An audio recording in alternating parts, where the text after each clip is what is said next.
Bishot Marav Rabotai avec un peu Monsieur d'Hachem, j'espère que vous allez bien.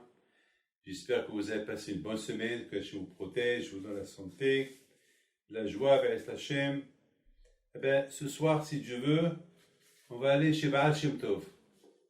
Parce qu'à cause du Covid en Israël, et tout est fermé, les tzadikim sont fermés, comme les synagogues, tout est fermé.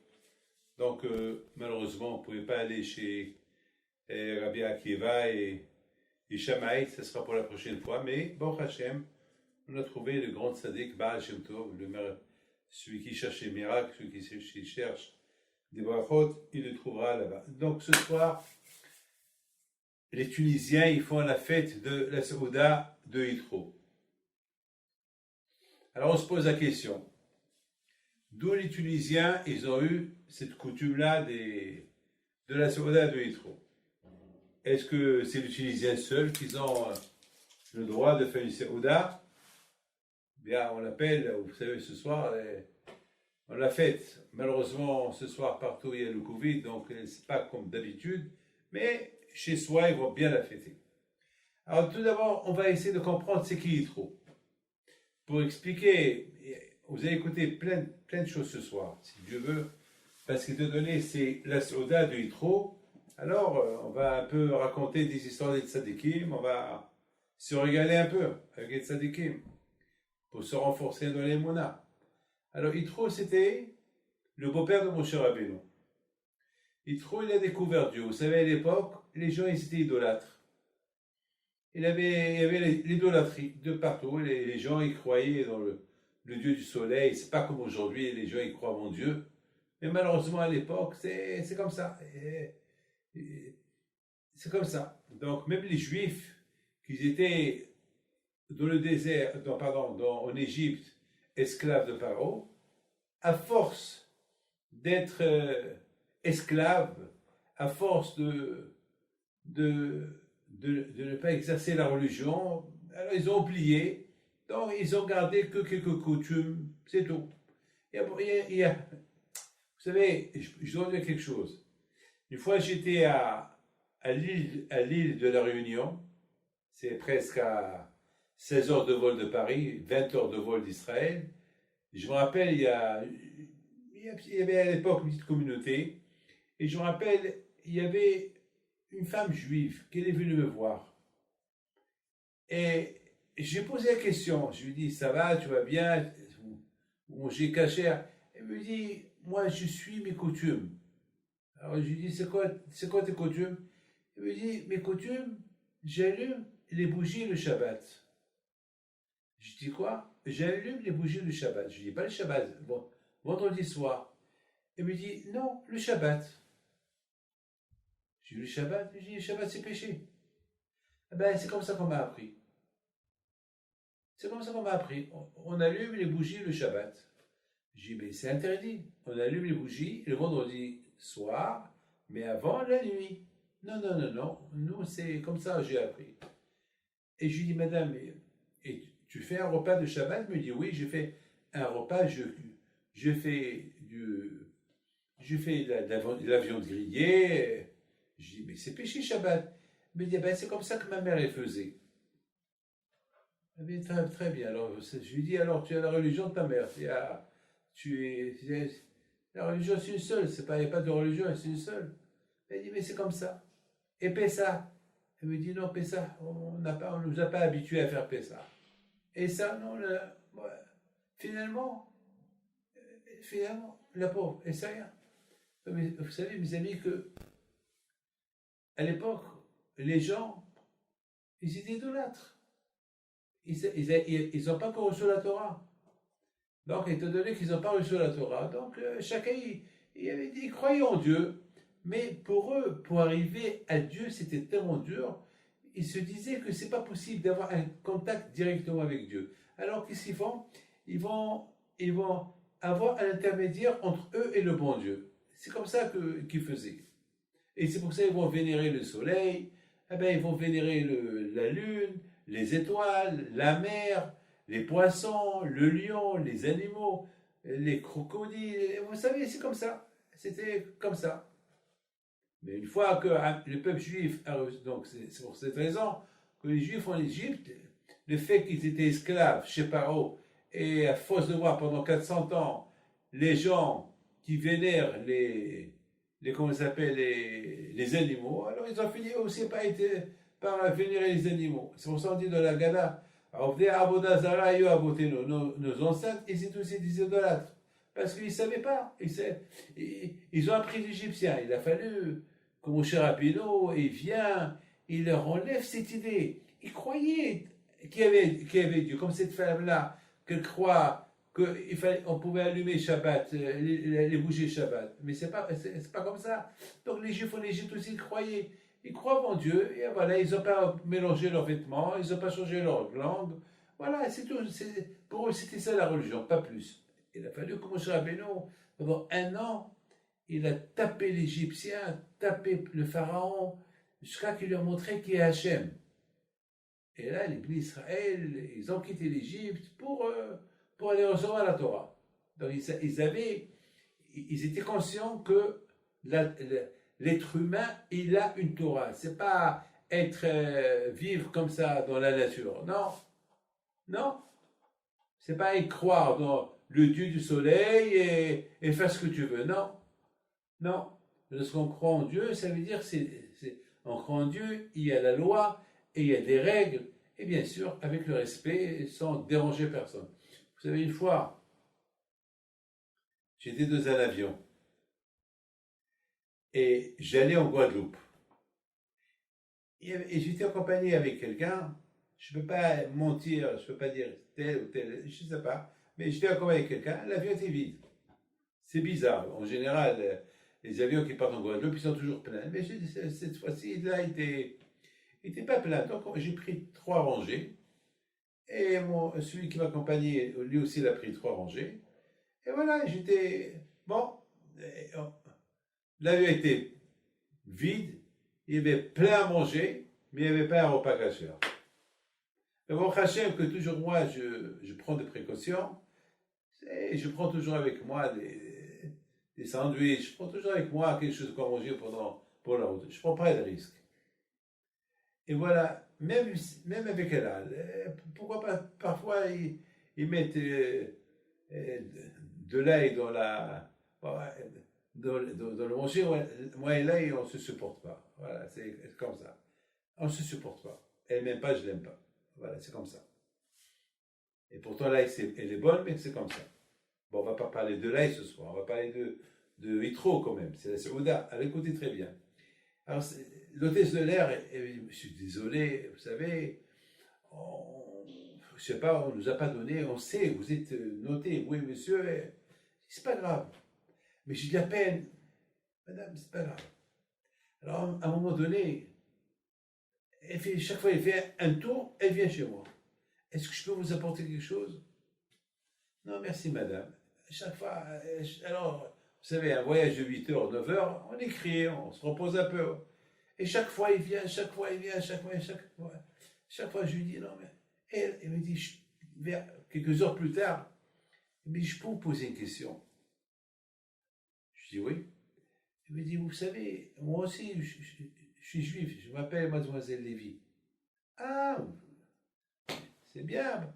Je dis, comment, Mademoiselle Lévy, chaque fois vous êtes en train de me tenter pour manger, vous savez que le gars de barbe que j'ai, vous voulez que je mange du cachère? Mademoiselle Lévy. Mais je ne savais pas, je ne sais pas, je ne connais pas, pourquoi pas? J'ai pas compris. Il y a beaucoup, des fois, des juifs avec Magen David, ils mangent ce qu'on leur donne. J'ai dit, mais attends, mais quelquefois, il y a des gens qui viennent manger cachère, ou pas? Il me dit, oui, oui. Je dis, alors moi, je fais partie de ces gens-là qui voient. Alors, quelle différence? Pourquoi eux, ils mangent du non cachère, ils mangent de tout, et vous, non? Je dis, mais chacun qui fait ce qu'il veut. Mais je ne comprends pas. Est-ce que vous avez vu quelqu'un comme moi manger pas cachère? Il me dit non. Alors je lui dis, alors pourquoi chaque fois vous venez me demander, est-ce que vous voulez le pain et le beurre? Est-ce que je veux des fruits de mer? J'ai la tête d'une fruit de mer. Madame, et chaque fois vous faites un tour, vous me dites la vérité. La vérité, j'ai envie de vous parler. Je lui dis pas. Mais dit, pourquoi on ne nous a pas appris? Pourquoi ma mère ne m'a pas appris? Pourquoi mon père ne m'a pas appris? Je ne sais pas quoi lui dire. Je lui dis, vous savez, il y avait un grand sadique. Cette semaine, on a perdu 2 grandes sadikim cette semaine. Parmi ces 2 grandes sadikim, il y a un grand sadique qui s'appelle Rabbi David Mishulam David Soloveitchik Alav Shalom. Ils ont fait une grande lévaïa cette semaine. Il est mort à l'âge de 100 ans, un peu plus. Il dit qu'une fois, il est venu chez son père, il se rappelle, il est venu chez son père, un monsieur. Il dit, monsieur le rabbin, vous pouvez donner une bracha pour mon fils pour qu'il ait la crainte de Dieu. Et mon père, il a dit à ce monsieur-là, ton fils, il ne peut avoir la crainte de Dieu uniquement si son père, si vous, monsieur, vous allez lui ancrer la crainte de Dieu. Si vous avez la crainte de Dieu, il aura la crainte de Dieu. Il n'y a pas de berachat, il n'y a pas de bénédiction de crainte de Dieu. La crainte de Dieu, c'est nous qu'on la fabrique. Si le père, il a, son fils, il a. C'est tout. Tel père, tel fils. Alors, il lui dit, alors monsieur le rabbin, alors, donnez-moi une bracha, donnez à mon fils une bracha, pour que le bon Dieu lui donne la sagesse pour comprendre la Torah. Il lui dit, la Torah, elle s'achète avec des larmes. Il faut que la maman, elle pleure, elle prie à Hachem. Vous savez, je vous dis, la Torah, c'est pas comme ça. La Torah, c'est avec des larmes qu'on va l'acquérir. Vous savez que lorsque le Rav de Ponovitch, lorsqu'il a inauguré la yeshiva de Ponovitch il y a une 60aine d'années, vous savez que lorsqu'il a inauguré, bien sûr, il a invité le Hazon Ish, il a invité beaucoup de rabbinim de l'époque. Alors chacun il s'est levé, chacun il a commencé à parler. Les efforts qu'il a fait, le Rav de Ponevezh pour construire cette grande yeshiva. Alors ils ont demandé au Hazon Ish, un grand tzaddik, est-ce que vous pouvez prendre la parole? Le Hazon Ish était vieux. Il a dit une phrase. Il a dit, mes amis, je suis vieux, je ne veux pas vous faire perdre le temps. Moi aussi, je ne veux pas perdre le temps. Je dois rentrer chez moi et étudier la Torah. Mais une seule chose, je peux dire. La Torah, on l'a construit avec des larmes. Cette yeshiva-là que le Rav de Ponevezh l'a construit, il l'a construit avec des larmes. Il a perdu toute sa famille à la Shoah. Il a perdu son père, sa mère, ses oncles, ses tantes, toute sa famille. Il est resté seul, c'est le seul qui a survécu la Shoah. Il a ramassé sou par sou avec des larmes pour la mémoire des Juifs de la Shoah. Ce qu'il a construit avec ses larmes, jamais ça va se détruire. Lorsqu'on construit l'avenir de nos enfants avec des larmes, on prie à Kadosh Baruch Hu. Jamais j'oublierai mon père Alav Shalom, combien il priait à Kadosh Baruch Hu, il versait parfois des larmes pour que nos enfants, pour que ses enfants, ils se rendent dans la Torah. Eh oui, est-ce que nous on verse des larmes? Non. Alors, il faut prier au moins que prier, même s'ils ne sont pas au moins qu'ils se rendent bons juifs. Vous savez, mes amis, Yitro, pourquoi on lui fait la Séoda? Pourquoi on appelle la Séoda Yitro? Yitro, c'était un ange juif qui s'est converti. Yitro était le beau-père de Moshe Rabbeinu. C'est-à-dire que Moshe Rabbeinu, il a marié une fille convertie. Et son père n'était pas encore converti, le père de Tzipora. Il s'est converti plus tard. Mais qui a poussé Yitro à se convertir? À cette époque, Yitro, il était On l'appelle Cohen Midian. Il était le prêtre de l'idolâtrie. Vous vous rendez compte? Le prêtre de l'idolâtrie. Moi, écoutez bien ce que je vais vous dire. Ce qui l'a impressionné le plus à Yitro pour se convertir, c'est la chose suivante. Il a vu les Juifs en Égypte autant qu'esclaves. Parce que n'oubliez pas que Yitro était le conseiller de Paro. Il a vu les Juifs autant qu'esclaves. Ils étaient esclaves, certes, beaucoup de générations. Pendant beaucoup de générations. Donc, il a vu des Juifs que leur tête, elle fonctionnait qu'avec... Ils avaient que l'idée comment servir le pharaon. C'est tout. C'est tout. C'est tout. Vous savez, les animaux, ben, les animaux, ils vivent que pour manger. Ils tuent pour manger. Ils prennent des risques pour tuer ou être tués. Au moins qu'ils mangent. Une fois, j'ai vu un petit vidéo. Un lion qui essaie de courir derrière 200 taureaux. Mais attends, c'est de la folie. Un lion qui court derrière 200 taureaux. Mais attends, si les 200 taureaux, ils se mettent contre lui, il les tue sur place. Et les taureaux, ils courent. Ils se sauvent. Mais, je dis, c'est pas possible. C'est un film que je vois. Non, mais c'est pas un film, c'est la vérité. C'est la vérité. C'est la vérité. Le taureau, il a peur de lion s'il est seul. Mais avec 200, tout comme vous avez peur. Mais dans la tête des taureaux, le lion, il peut les battre.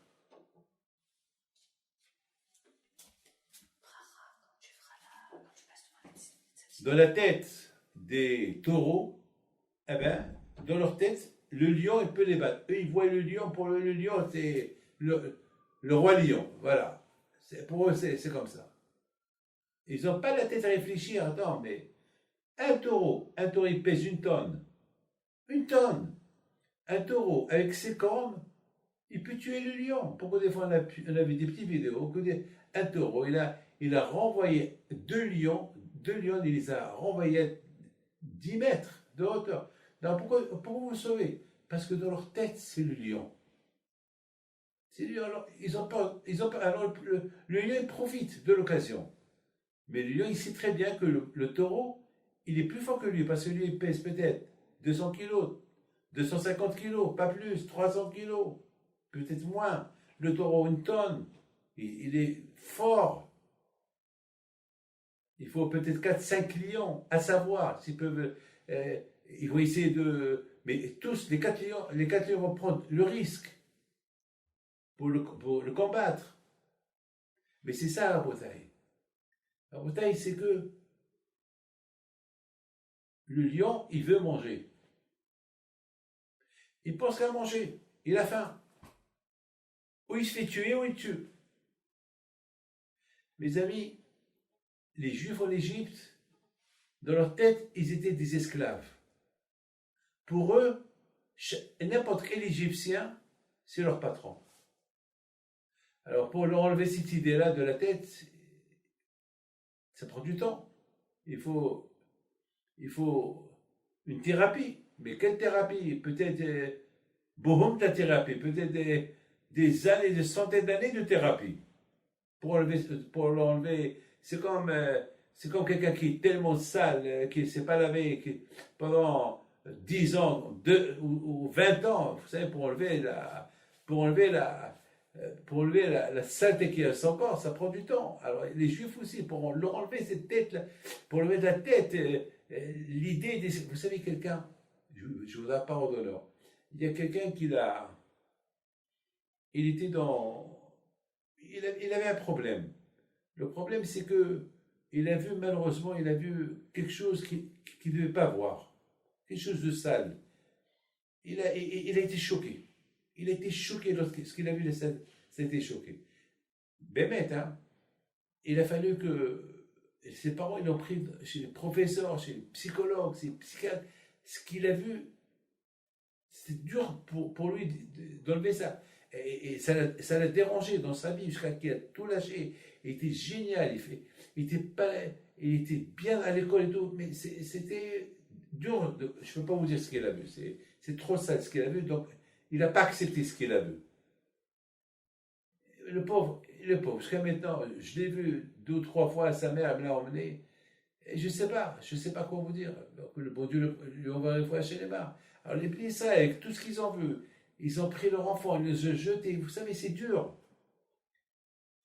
Vous savez que Yitro, dans sa tête, lorsqu'il a vu les Juifs en Égypte et esclaves, c'était dur pour lui d'imaginer un jour que le Juif il va être libéré de l'Égypte.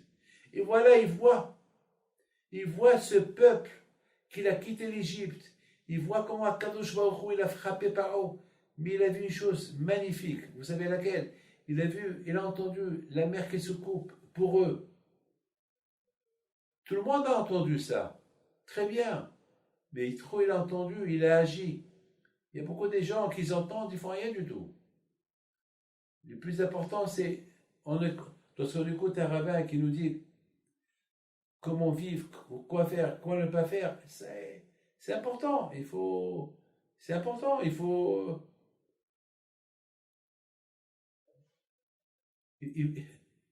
Tu as le choix. Ou tu fais ce que tu entends, ou tu fais pas. Voilà, c'est tout, tu as le choix. Mais si on entend, c'est pour faire, c'est pas pour ne pas faire. Et trop, il a entendu ça, mes amis. Vous vous rendez compte? Il a vu tout ça. Peut-être au départ, il n'était pas trop chaud, ce qu'il a entendu. Mais après, il commence à réfléchir. Il a utilisé sa tête. Vous vous rendez compte? C'est pas possible. Les révoltes des esclaves, ils ne se sont même pas révoltés. Ils n'ont même pas fait la guerre. Ils n'ont rien fait. C'est Hachem qui leur a fait la guerre.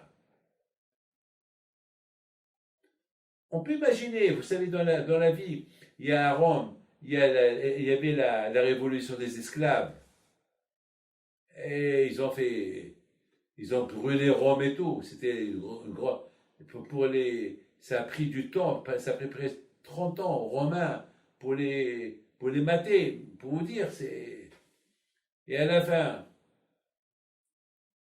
les Romains, la chute de l'Empire romain, elle est venue à cause des Vikings. Les Vikings, ils étaient par groupe, c'est là qu'ils ont démonté Rome. Mais les Juifs, ils n'ont rien fait. C'est Hachem qui a tout fait pour eux. Adonai ilachem lachem vatem taharishun.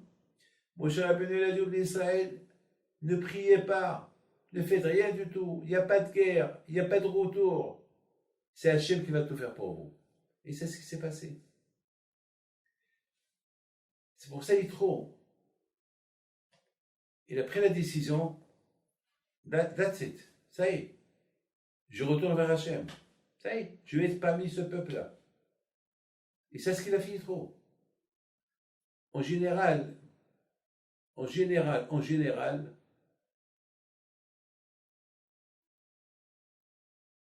Yitro, lorsqu'il est venu chez Moshe Rabbeinu, chez son beau-fils, avec Tzipora, il a envoyé des messagers à Moshe Rabbeinu. Il a dit à Moshe, voilà, j'arrive. Tu as 3 options. Ou tu sors m'accueillir, sinon, alors tu sors accueillir ta femme, Tzipora. Si tu crois que ta femme elle n'est pas bien pour toi, et moi je ne suis pas bien pour toi, on ne mérite pas cet honneur que tu sors nous accueillir, alors pour tes enfants, regardez Yitro. C'est-à-dire que Yitro, ils s'en fout. Vous avez compris? Yitro, il représentait tous les dieux de l'époque, non seulement qu'il a tout lâché, mais déjà il a pris conscience que tout ça c'est du bidon, il n'y a que Dieu. Allah, c'est tout ce qu'il y a. C'est tout. Celui qui a créé le ciel et la terre. Il est arrivé à cette décision, à cette réalité. Et c'est ça, mes amis, qui a fait que Yitro est venu. Hachem, il dit à Moïse, à Moshe Rabbeinu, Moshe, sors, accueille Yitro. Vous allez remarquer que cette paracha, elle s'appelle la paracha du Yitro. Et tout le monde pose la question, c'est la paracha de Matan Torah. C'est la paracha où Hachem il a donné la Torah au Israël. Donc, a priori, on devait l'appeler la paracha de la Torah, ou la paracha de Moshe, ou la paracha des 10 commandements. Pourquoi on lui a donné le nom de Yitro? Pourquoi Yitro? Un Yitro, qu'il était le prêtre, et d'ailleurs dans la Torah, on dit Kohen Midian, le prêtre de Midian. Ça veut dire que même qu'il est venu se convertir au judaïsme, il est venu pour recevoir la Torah, on lui a collé derrière son dos le prêtre de Midian. Attends, ça fait de la peine. Attends une seconde. Quelqu'un, réfléchissez. Aujourd'hui, le président Trump, il n'est plus président. On ne va pas l'appeler président. Ça y est, maintenant il y a un autre qui est devenu président des États-Unis. On va l'appeler l'ancien président. Et même ça, aujourd'hui en Amérique, il ne faut pas l'appeler l'ancien président. Quelqu'un à Bretagne, qu'il était riche et qu'il est plus riche, est-ce qu'on va l'appeler le riche qui est devenu pauvre? Non. Ça y est, il a perdu le titre de riche. Ça y est, elle n'appelle pas ni pauvre ni riche. Mais là, on appelle Yitro le prêtre de Midian. Attends, pourquoi tu lui colles cette affiche? Pourquoi tu l'affiches avec... ça y est, il n'est plus. Il vient pour... Mes amis, Yitro, il a accepté qu'on l'appelle le prêtre de Midian pour leur montrer... Ça veut dire que même lorsqu'on l'appelait le prêtre de Midian, alors que lui, il a tout lâché, il ne s'est pas vexé. Yitro, c'est du verbe yeter. Il est installé, même moi, je suis en plus. Vous avez entendu quelqu'un qui se dit, moi, je suis rien du tout, je suis en plus. Quelqu'un qui était au sommet, au top de tout, il dit, moi, j'étais rien du tout. Je suis rien du tout. Ça, c'était Yitro. La Torah, elle a donné le nom de la paracha de Matan Torah à celui qui s'annule, à celui que même qu'on lui rappelle, sans passer, les mauvaises choses qu'il a fait, était le prêtre de l'idolâtrie et tout ça, lui, il dit rien du tout. Il se tait, il accepte. Alors là, mes amis, la Torah, il lui a donné un cadeau. Quel cadeau lui a donné? Eh bien, elle a appelé chaque fois dans la Torah de cette semaine, on l'appelle Yitro Hoten Moshe. Yitro, le beau-père de Moshe. Toujours le beau-père. Au départ, on l'a appelé Kohen Midian, Yitro, le prêtre de Midian, ça m'a pour l'énerver. Ah, voilà celui-là, le prêtre. Il n'a rien dit. Il s'est tué. En général, mes amis, écoutez bien ce que je vous dis, je vous en prie. Celui qui me vexe, je vais me venger. En général, c'est comme ça. Mais pas les tzadikim. Les tzadikim, ils ne se vengent pas. Non seulement que Yitro, les gens l'appelaient le prêtre de Midian, il est venu.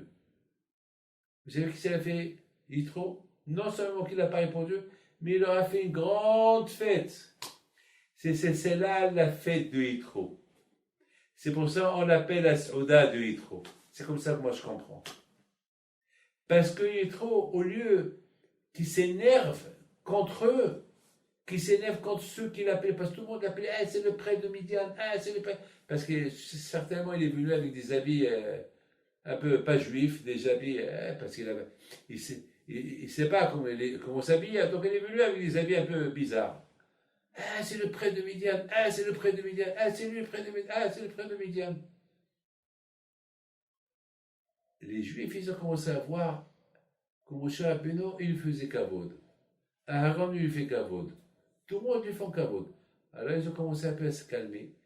Au lieu que il se venge d'eux, qu'est-ce qu'il fait? Il leur fait une séouda. Une séouda. Quelle séouda?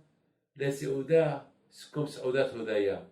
Lorsque on échappe à un malheur, on fait le gomel, on fait une sauda todaya, une sauda de remerciement à Kashro. Merci à Kashro que tu m'as ouvert les yeux. Merci à Hachem que tu m'as ouvert les yeux. Et il a fait une séoda. Vous imaginez que séoda, il y avait là-bas des millions de personnes. Il a fait une séoda, une table, avec la boukha, avec Adam le Hôte. Il a apporté avec lui, je ne sais pas, la pkela, je ne sais pas, d'avoir de trucs qu'il a apporté. Olam. Il leur a apporté le kraf sur le Kouaré, vous savez, au Maroc, vous savez, à Essaouira, on mangeait le Shabbat, on avait coutume de manger les, comment ça s'appelle, les céleris et les boulettes. Avec les Mogadoriens, Zermac ils ont honte de dire on a fait un repas, un seul repas. Qu'est-ce qu'ils disent lorsqu'ils parlent entre les femmes? Alors, quel repas de Shabbat tu as fait? Il dit alors, on a fait les céleris et les boulettes seules, et les céleris seuls. Zermac avait 3 repas, mais c'était un seul repas. Alors, il leur a fait une séouda, pas que les céleris, les boulettes, tout. Et c'est ça l'idée qu'il est restée non seulement chez les Tunisiens, la séouda de Yitro. Lorsqu'on pense à la séouda de Yitro, on se rappelle que, faut jamais, pour recevoir la Torah, la base de la Torah, c'est de ne pas se venger. Ne pas se venger sur quelqu'un. Celui qui t'a fait du mal, oublie. Il y a un verset dans la Torah qui dit, si tu vois ton ennemi qui conduit une voiture, et de loin tu vois que sa voiture elle a calé, il neige, et tu vois de loin ton ennemi numéro 1, haram le voilà, il est là, qui crève. La Torah te dit, haram, c'est péché de parler comme ça. Il faut s'arrêter, et tu lui dis, bonjour. L'autre il te voit, quoi toi? Qu'est-ce qui se passe? Qu'est-ce qu'il y a? Je ne sais pas ce qui se passe. Et on va s'aider. Il aide, pam. La Torah t'oblige de faire comme ça. Et si tu ne fais pas ça, tu as fait une faute. Une fois que tu l'as aidé à réparer la voiture, dans votre temps, vous avez fait la paix. C'est cette voiture-là, elle a servi, Hachem il a porté qu'une voiture elle tombe en panne, pour l'ennemi, son ennemi passe, il est obligé de s'arrêter pour l'aider, mais c'est mon ennemi, c'est pas grave, tu l'aides. C'est pas grave, tu l'aides. Et une fois que tu l'as aidé, tu es obligé de faire la paix avec lui.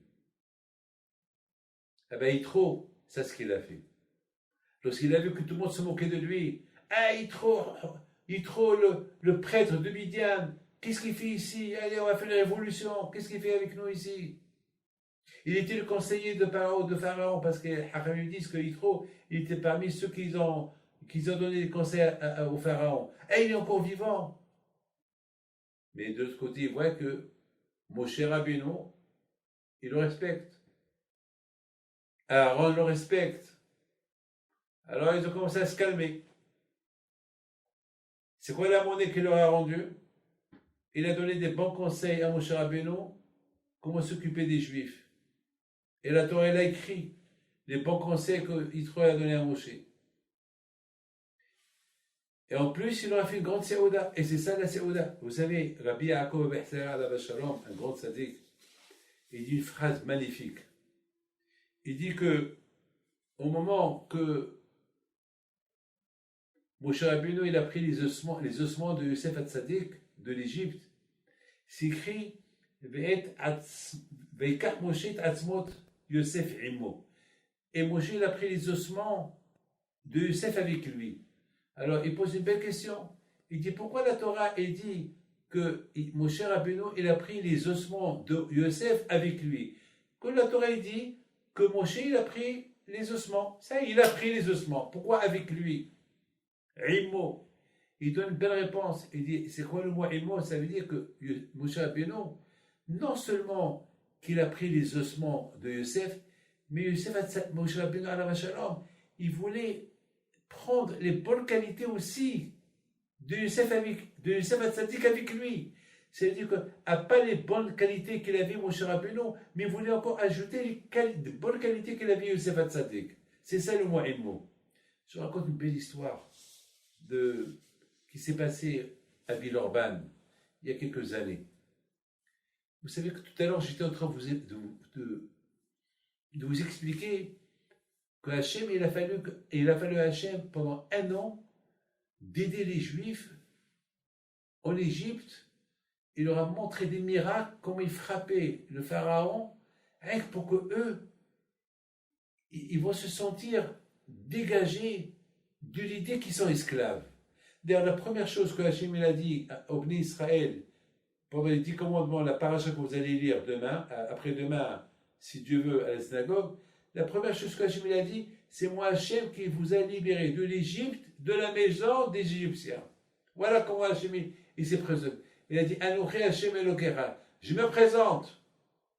C'est moi Hachem qui vous a libéré de l'Égypte, de la maison égyptienne. C'est-à-dire ils étaient enfermés dans une prison en Égypte. Ça veut dire, pourquoi Hachem, il enlève de leur tête le mot évêque, le mot esclave. Il a fallu qu'il leur montre des miracles. Comment Hachem, il frappait ceux qui étaient, c'est leur patron. C'est là qu'ils ont été, c'est là que les Juifs, avec cette thérapie-là, ils sont, comme c'est écrit dans la Torah, ils sont sortis libres de l'Égypte. J'ai reçu un père et son fils à Lyon. Ils sont venus spécialement des États-Unis pour me voir. Il s'est passé que le garçon, le père, il est religieux, une famille, tout va bien, mais son fils, avec les études qu'il a fait, il est devenu, malheureusement, il disait à son père, papa, moi je ne crois pas en Dieu, c'est dur pour un religieux, un papa qui entend ça, et pourtant, il a donné ses enfants une bonne éducation, mais malheureusement, l'école, il faut beaucoup faire attention à l'école. On ne peut pas savoir ce qu'il y a à l'école. L'école, toi tu es croyant, je ne sais pas celui qui est à côté de toi, peut-être il est athée, il n'est pas croyant, et peut-être il peut t'influencer. Et c'était ça le cas. Il y avait malheureusement une fille à côté, et à force de la voir, jusqu'à qu'une fois, elle lui a donné un bonbon. C'est la première fois qu'il met dans sa bouche un bonbon pas caché. Il y a des bonbons cachers, il y a des bonbons avec la matière grasse, animale, c'est péché. Donc, et de là, il tombait, il a commencé à profaner le Shabbat, et il dit à son père, papa, prouve-moi qu'il y a Dieu. Si tu me prouves qu'il y a Dieu, alors je crois. Mais tant que tu ne me prouves pas, papa, alors il ne savait pas quoi faire. Alors il est parti pèleriner un peu les tzadikim, il est parti à gauche, à droite, et à la fin, il a dit, il a pensé à moi, et il a dit venir passer un jour à Lyon, se promener à Lyon, Villeurbanne. En même temps, il est venu chez moi, et le pauvre, il m'a raconté, j'ai dit, pourquoi tu es venu? Il m'a raconté pour son fils. Bon. J'avais d'appel pour lui. Je vous donne la parole d'honneur, je vous mens pas, parce que je vais raconter, c'est pas tout le monde qui va me croire, mais celui qui ne veut pas me croire, c'est son problème. Écoute-moi, moi, j'ai plus l'âge d'être bébé, de dire n'importe quoi. C'est des choses qu'on voit tout le temps. Vous savez, mes amis, si vous croyez qu'il y a eu la traversée de la mer, si vous croyez à tout ce que la Torah raconte, alors si on vous parle de Rabbi Yaakov Sarah, de Rabbi Chaim Pinto, de Rabbi Shimon Bar Yochai, mes amis, c'est pas que eux seuls peuvent faire des miracles. Vous aussi pouvez faire des miracles. Vous savez, à Botaï, il y a un qu'il était mamache, hein. Ça s'est passé il y a quelque temps aux États-Unis. Il y a un qui était condamné à mort parce qu'ils l'ont accusé de meurtre. Vous savez, en Amérique, il y a des gens, il y a certains États qui condamnent à mort. Et celui-là, le pauvre, ils l'ont condamné à mort. Et le pauvre, il n'a rien fait. Mais malheureusement, toutes les preuves étaient contre lui. Ils ont trouvé même l'ADN de son sang à lui sur le monsieur qui a été tué. Mais lui, il leur a dit, c'est pas moi qui l'ai tué. C'était mon associé. On s'est disputé. Il m'a frappé, je l'ai frappé. On s'est disputé. Et malheureusement, il y a eu, comment ça s'appelle? Il y a eu l'ADN. Donc, alors ils ont dit, ah ben, où tu les as enterrés? Parce que les morts là, ils sont pas là. Ils ont entendu, vous savez, malheureusement, ils ont, il y a eu des gens qui ont entendu des coups de feu et il y a des preuves qui t'ont vu. Il a dit, oui, ils m'ont vu parce que je suis parti chez lui pour discuter pour l'affaire. On s'est disputé, mais c'est pas moi qui l'ai tué. Non, non, c'est toi. Il y a des preuves. À l'époque, il n'y avait pas des fils pour voir. Bon, à Colpani, mais après 10 ans en prison, 10 ou 15 ans, je ne peux pas vous dire, et après, ils ont décidé de le tuer avec une piqûre. Bon, le pauvre, vous voyez pas que un bon matin, il y avait le juge. Alors lui, le pauvre, il croyait, ils sont venus le prendre pour lui mettre la piqûre. Ils lui disent, oui, sorry, pardon, you are free, vous êtes libre. You are not the killer. Tu n'es pas l'assassin. Il ne croyait pas. Il allait avoir une crise cardiaque. Ah, je ne vous comprends pas. Vous m'avez accusé. J'étais condamné à mort. Qu'est-ce qui se passe? Non, le vrai assassin, il s'est rendu lui-même. Il nous a même emmenés où il les a enterrés. Et il pouvait pas, il n'avait pas la conscience tranquille. Vous vous rendez compte? C'est un miracle. Ce monsieur-là n'a pas voulu vivre avec. Il n'arrive pas à croire. Mais bon, Hachem, il est vivant. J'ai beaucoup appris. C'est pas un juif, ce monsieur-là. C'est une histoire. Une histoire de faits divers. Et voilà, c'est Hachem, il veut épargner quelqu'un de la mort. Ben, il a des moyens. Ce monsieur-là, il a bu. Et il a avoué. Il est parti, il a bu, il était saoul. Et il est parti à la police. Il a dit, c'est moi qui ai tué tel et tel. Et je les ai enterrés et je vous montre. Mes amis, Hachem, s'il veut faire des choses, il les fait. Alors j'étais en train de réfléchir. Je regarde le garçon. Et c'est je parlais avec lui. Je lui dis, comment mais tu as grandi dans la Torah, tu as grandi, mais comment? Qu'est-ce qui s'est passé? Pourquoi tu es devenu comme ça? Il me dit, ben comme ça. Comme ça, je ne vois pas de. Où il est Dieu, je ne le vois pas. La vie, le monde, pourquoi c'est péché de manger ça, et pourquoi c'est péché, pourquoi il faut prier, à qui il faut prier, vraiment, il parlait comme un homme. Et je lui dis, je sais pas, quelque chose est sorti de ma bouche. C'est Hachem, hein, pas moi. Moi, je suis pas quelqu'un qui fait des miracles. C'est vrai que je voulais aider ce monsieur-là. Je veux pas accepter quelqu'un qui dit je ne crois pas en Dieu. Mais je respecte chacun, je respecte toutes les religions, je respecte tout le monde. Mais ça fait de la peine d'entendre quelqu'un comment. C'est tellement. Ouvre tes yeux, regarde, le bon Dieu, c'est pas une peinture. C'est pas le monde, c'est pas une peinture qui s'est fait toute seule. C'est pas une peinture qui s'est fait toute seule. Il y a un créateur. Attends, il y a quelqu'un. Il faut réfléchir, c'est tout. Tu réfléchis, tu vois la vérité. Alors je lui dis alors, t'as pas peur du bon Dieu, t'as pas peur de parler comme ça? Il me dit non. Alors je lui dis, alors qu'est-ce qui te fait peur dans la vie? Il me dit rien.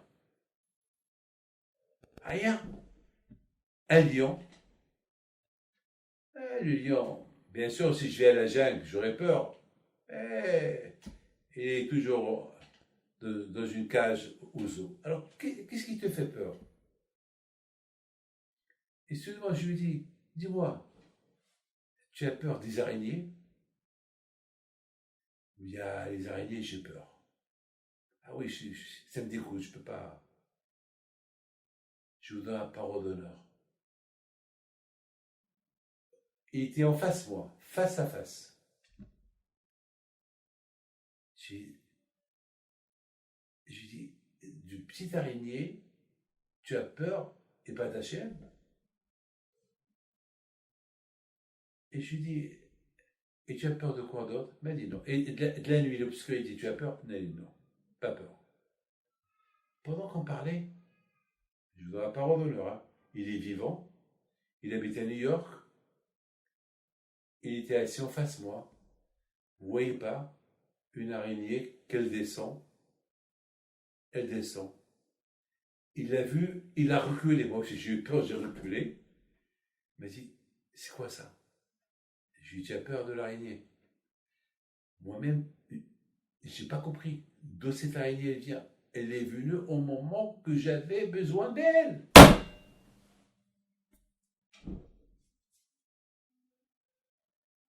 Bon, Hachem n'était pas proche de moi, sinon c'est moi qui vais lui faire peur. Mais il fallait voir la peur qu'il a eue. Il a eu peur. Alors vite, j'ai profité de l'occasion. Je lui dis, ah, tu sais quoi? Le bon Dieu veut te montrer les choses qui te font peur. Eh ben, tu vas commencer à les voir tout le temps. Non, je ne veux pas. Alors, réfléchis un peu. Il regarde son père. Il regarde le plafond. Il ne comprend pas. Il ne comprend pas. Et je dois vous dire une chose. En général, ce bureau, il est propre. Vous savez, mes amis, quand Akadosh Baruch Hu, il prépare toujours quelque chose à son temps. Une fois, mes amis, j'étais un vendredi à la maison et j'ai vu, en plein hiver, j'ai vu une fourmi. Alors, j'ai commencé à voir d'où elle est sortie, en plein hiver. Il y avait mon secrétaire qui répondait au téléphone. Il a voulu la tuer. J'ai dit, tu la tues pas, haram, pourquoi tu veux la tuer? Laisse-la, ce qu'elle est là. Laisse-la. Il neige dehors, il fait froid dehors. Laisse-la, qu'est-ce que tu veux d'elle? Elle t'a fait quelque chose, elle t'a fait du mal, elle t'a rien fait. Lâche-la. Mes amis, je voulais savoir d'où elle est venue. J'ai dit, on est en plein janvier, c'est qu'elle est sortie de quelque part. Il doit y avoir eu un nid de fourmis chez moi à la maison. Et je la suis. Et à un moment donné, je la suis, elle est partie dans un coin. Et là-bas, on descend à la cave. Il y a une petite chambre dans la cave. C'est pas un basement. La cave, une chambre, c'est tout ce qu'il y a. Mais des escaliers pour descendre de cette chambre-là. Et je la surveille, j'allume la lumière, je la surveille. Elle descend, et soudainement, c'est un vendredi, hein, et soudainement, il y a une araignée qui sort, elle attrape la fourmi. J'ai commencé à rigoler. Il dit, regarde comment le bon Dieu est extraordinaire. Hachem, il savait que cette araignée, elle est chez moi à la maison. Avec quoi elle va vivre en été, en hiver? Alors Hachem, il a fait qu'il y a une fourmi qui est venue. Et s'est cachée chez moi. Et le jour du repas de l'araignée, eh ben, la fourmi, elle est sortie, elle est partie à la bouche de l'araignée. Alors j'ai dit, David, c'est Akadosh Baruch Hu, c'est le bon Dieu. Il s'occupe des araignées pour leur donner à manger. Il ne va pas s'occuper de nous, nous les êtres humains, qui nous donnent ce qu'on veut. Bien sûr que oui. Il faut l'émouna. Et c'est ça, mes amis, Matan Torah. Hachem, il n'a pas donné la Torah au Béni Israël jusqu'à qu'il leur a montré que c'est lui le patron, que c'est lui le créateur du monde. Après, il leur va faire une belle thérapie. Une thérapie qui les a fait sortir de leur esclavage, de leur Mitzraïm, de leur Égypte, de là où ils étaient attachés, accrochés. Et lorsqu'ils sont devenus normaux, complètement normaux, après 7 semaines, maintenant c'est Matan Torah. Et on voit Yitro qu'il arrive. Et Hachem leur a donné une leçon. Qu'est-ce qu'on fait de ce monsieur-là? Qu'il était le prêtre de tous les idolâtries, il a le droit. Il veut croire en Dieu. Il fait teshuva, il fait pénitence. Pourquoi tu veux le jeter? Mais c'est un prêtre. Il dit trop, il aurait pu se venger. Il aurait pu dire à Moshe Rabbeinu, c'est comme ça qu'on accueille les gens. Il aurait pu partir. Il aurait pu être dégoûté. C'est ça le juif, c'est ça le judaïsme. Hein? Vous êtes des vauriens. C'est comme ça qu'on accueille les gens. Moi, j'ai donné ma fille à votre roi, Moshe Rabbeinu. Et j'ai donné ma deuxième fille à El-Hazar, le fils de Aaron. Et c'est comme ça que vous m'accueillez. Qu'est-ce qu'il fait, Yitro? Le contraire. Il leur a fait une saouda. Et c'est ça la saouda de Yitro. Maintenant, on va aller chez Baal Shem Tov. Pèleriner et prier. Et que Akadosh Baruch Hu, il vous protège, il vous donne à vous tous la santé. Et chez le tzaddik, on va prier tous ensemble. Refoua Shelema pour notre ami Mordechai ben Rabbi Yosef Knafo, que Hachem, qu'il est gravement malade, que Hachem, chaque mercredi soir, il est avec nous dans le Zoom. Ce soir, il est à l'hôpital. Et Hachem, que Hachem, il lui donne une longue vie, Refoua Shelema, si Dieu veut. Et Refoua Shelema, Gabriel ben Lucy, Be'ezat Hachem. Voilà, on est en live chez Baal Shem Tov. Vous savez bien que là-bas, en Ukraine, toujours il neige. On est toujours avec la neige. Regardez quelle il neige, mais le tzaddik, il est au chaud. Pour voir ces tzaddikim-là, ça nous rappelle, vous savez que Baal Shem Tov, il dit que chaque juif, il a un attachement, il a chacun qui croit en Dieu, ben, même s'il ne respecte pas les mitzvot, même s'il ne respecte pas la religion, le fait qu'il croit en lui, alors Hachem, il le protège. Regardez tous ces tombes, c'est un cimetière qui date presque 400 ans. Je ne sais pas comment les Juifs ils sont venus ici. C'est tellement petit, c'est un village, mais je bouge. C'est pas grand, hein. Tous les tzadikim qui sont là. Merci beaucoup pour Rav Gabay qui a restauré ce cimetière. Il n'y a que des tzadikim ici, que des tzadikim. Chaque tzadik, tous des rois. C'est le petit-fils de Baal Shem Tov ici. Il s'appelle Rabbi Israël comme Baal Shem Tov, Israël Baal Shem Tov. C'est son petit-fils. Tzadikim, des grands tzadikim. Voilà, on arrive chez le maître, chez le patron de la Hassidout.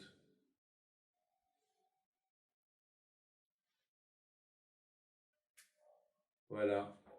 Vous savez que la semaine dernière, il y avait presque 400 personnes ici, la semaine dernière. Il n'y a que quelques amis à moi, des élèves à moi qui sont venus ici la semaine dernière. Voilà, Rabbi Israël Baal Shem Tov. Alav Shalom. Vous savez, je vous raconte quelque chose sur lui. Magnifique.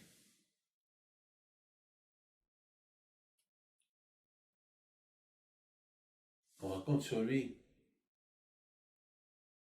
que une fois, il a dit à son élève, va-t-elle, ici c'est Rabbi Baruch Mimishbouj Alav Shalom. C'est son petit-fils. Entre-temps, vous priez, la Refoua Shelema, Rabbi Mordechai ben Yosef Knafo. Chacun y prie pour les gens qui sont dans le besoin. הרב, ביקשו שידליק נר.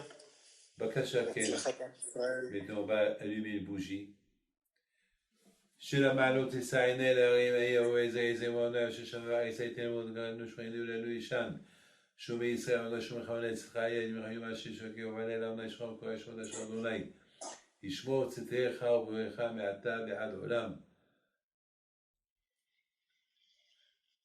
להדליק את הנר לכבוד הצדיקים, לעילוי נשמת כל הצדיקים, להצלחת כל עם ישראל, לגאולה קרובה ולרפואה שלמה. Amen. Amen. Alors, je voudrais vous raconter qu'il a dit à son élève, après que je quitte ce monde, là où tu vas et que tu racontes mes histoires, tout ce que tu as vu. Et vous savez, Hachem Tov Alav Hashem, il a fait des milliards de miracles. Alors, il a dit, tu racontes mes histoires. Alors, une fois, il est parti chez un juif très riche, et il lui a dit, je suis l'élève de Baal Shem Tov. Ah, il lui a dit, alors là, tu sais que celui qui vient chez moi, il me raconte une histoire de Baal Shem Tov, je lui donne $100. Alors il lui a dit, alors moi je peux te raconter, prépare le chèque. Moi je vais te raconter des centaines d'histoires. Mais là, il s'est passé quelque chose que ce tzaddik-là, Rabbi Yaakov, il s'appelle Rabbi Yaakov, il a oublié tout. Il a tout oublié, tout oublié. Alors le riche lui a dit, peut-être à cause du voyage, tu as tout oublié. Mais c'est pas grave. C'est pas grave. Demain à midi, tu me racontes. Et encore demain à midi, comment? L'élève de Baal Shem Tov, il a vu des millions, plein d'histoires sur 100 mètres, il a oublié encore. Bon, il a dit, bon, écoute, peut-être c'est la fatigue. Alors, à Saudat Shishit, tu me racontes, après Minha, encore après Minha. Il a dit, c'est pas possible. Alors, tu me mens, tu n'es pas l'élève de Baal Shem Tov, comment? Tu es son élève. Bon, après Shabbat, il lui donne un petit don. Il lui dit, dommage, je ne sais pas si je dois te croire ou pas, mais il dit, attends, je me rappelle d'une histoire. Alors, raconte-la moi. Moi, j'adore Baal Shem Tov. Raconte-moi l'histoire. Il a dit, une fois, un samedi soir, je suis parti avec Baal Shem Tov, avec ses élèves, on a pris le chariot, la Hagala, on a voyagé. On a voyagé, et on est arrivé le matin dans une ville.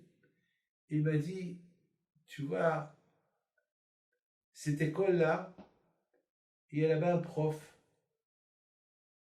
qui est devenu, c'est un juif, mais il est devenu prêtre. Il est devenu athée, il ne croit en rien. Alors dis-lui que je l'attends, dis-lui que je veux le voir.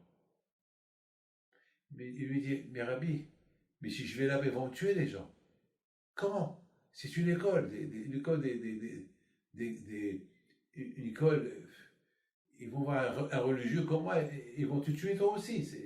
Et s'il n'y a pas de juif, il n'y a rien. Il a dit, fais ce que je te dis, va. Il est parti. Il rentre dans la classe, il va vers lui, il le regarde. Il lui dit, va-t'en d'ici. Il sort, et puis Baal lui dit, retourne encore. Dis-lui cette deuxième fois, tu viens pas, tant pis pour toi. Il va vers lui. Il dit, le rabbi, il t'attend dehors. Il m'a dit, si tu ne viens pas, tant pis pour toi. Il dit à tout le monde, excusez-moi, si ça ne vous dérange pas, je vais retourner. Il va chez Baal Shem Tov. Dès qu'il voit Baal Shem Tov lui dit, écoute-moi mon fils, tu sais que tu es juif. C'est vrai, tu as tout lâché. Mais ton père, hier soir, je l'ai rêvé. Avant-hier soir, je l'ai rêvé. Il m'a dit, retourne vers ta religion. Et si tu ne retournes pas, alors, c'est pas la peine qu'une fois dans l'année, tu lui fais Kaddish. C'est pas la peine, il ne veut pas ton Kaddish.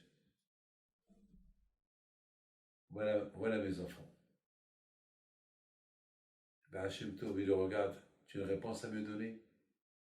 Il lui dit, tu es arrivé mon père hier soir? Il lui dit, j'ai rêvé ton père hier soir. Il lui dit, Rabbi, moi aussi je l'ai rêvé. Et je l'ai rêvé, il m'a dit que, voilà, demain il va venir chez toi, le Baal Shem Tov, il va te dire que je suis venu chez lui dans le rêve, lui disant que si tu ne retournes pas ta religion, c'est pas la peine de faire Kaddish pour lui. Il a commencé à pleurer. Il dit, comment mon père, il est venu et chez toi et chez moi?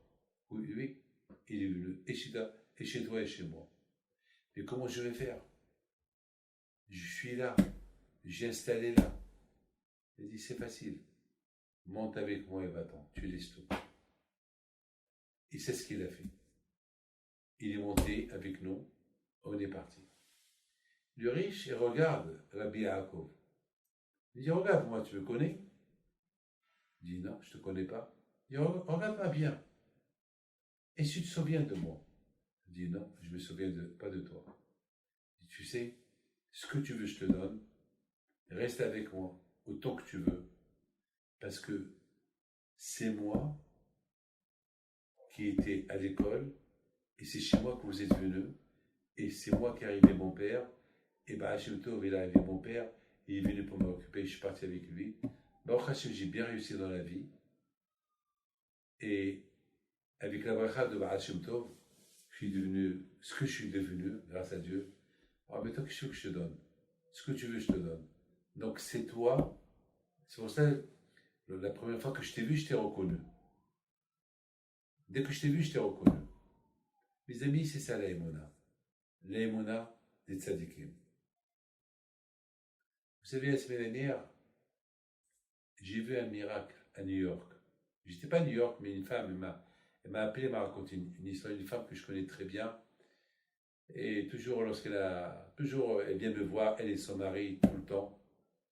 Son père était grave malade. Et les médecins, ils ont donné 3 options. Ou le débrancher, ou si il a une crise cardiaque, parce qu'il avait souvent des crises cardiaques, ils ne vont pas le ressusciter, ou lui donner de la morphine pour qu'il meure vite. Il me dit, Rabbi David, quelle option vous choisissez? Les médecins nous ont dit, la meilleure option, c'est de les débrancher. Je lui dis, madame, tu ne fais rien du tout. Les 3 options, ils sont mauvais pour ton père. Chaque seconde que ton père, il vit, c'est pour son bien. Elle m'a écouté. L'aïmouna, c'est ça l'aïmouna. Parce que tout le monde lui a dit, choisis une option. Et bon, grâce à Dieu, Baruch Hashem, le père, il est décédé la même semaine, naturel, des mains de Hakadosh Baruch.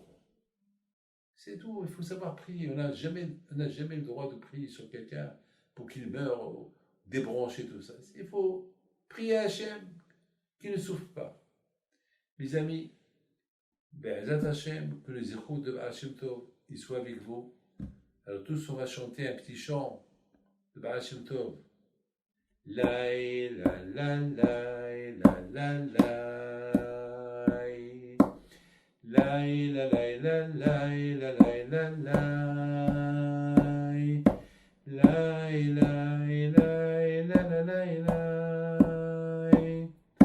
La la la la la la la la. La la la la la la la la. La la la la. La la la la la la.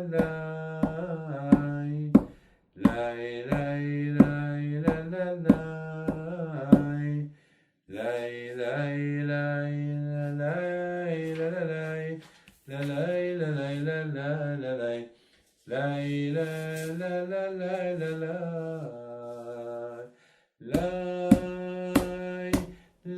La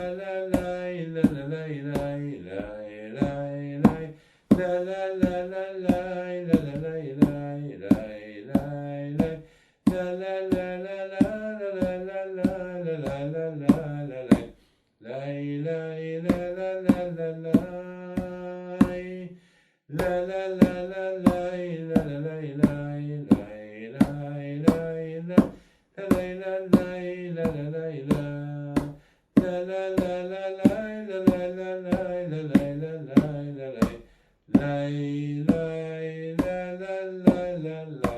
Ça, c'est un chant qui chantait Baal Shem Tov Alav Hashem. Imaginez-vous des milliers de Hasidim qui le chantent. Quel sentiment de chant.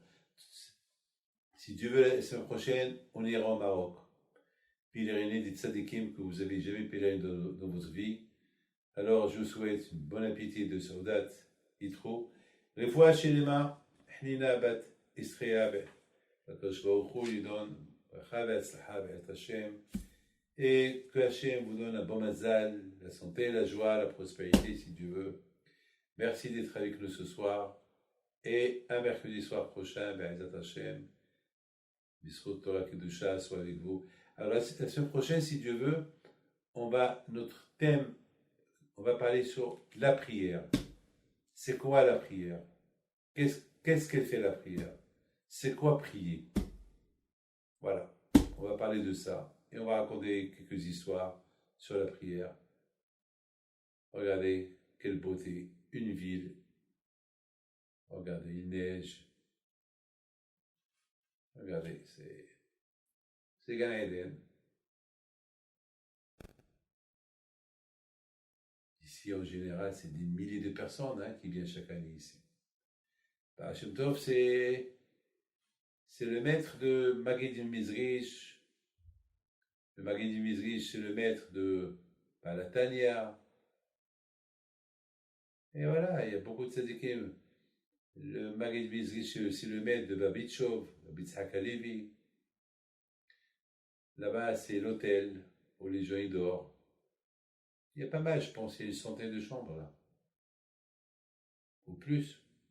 Il y a un mikvé que j'ai construit ici. Enfin, j'ai construit aussi un mikvé chez le Maggid Mizrich. On a construit peut-être 3 ou 4 mikvaot en Ukraine. Moi et mes amis de l'Argentine. On a aussi construit un endroit pour Achnasat Orhim. Et si Dieu veut, on va construire Issawera aussi. On va construire, je ne peux pas vous dire, mais on a des idées, si Dieu veut. Be'ezat Hashem. Alors tous ensemble, chez la Ma'alot, Isaïnaï et les Harim, Maï Avoizri, Ezem Adonai, aussi Shem Haaretz, Alitena Motrelecha, Nishumecha, Edilanu, Isha Shema Israël, Adonai Shomrecha, Adonai Tzilcha, Liad Yeminecha, Yomam Hashem Yeshakeka, Yahvelela, Adonai Shomcha B'kol Ra, Yishmot Nafshecha, Adonai Yishmot Tzedecha, Ubecha Me'akta Ve'ad Olam.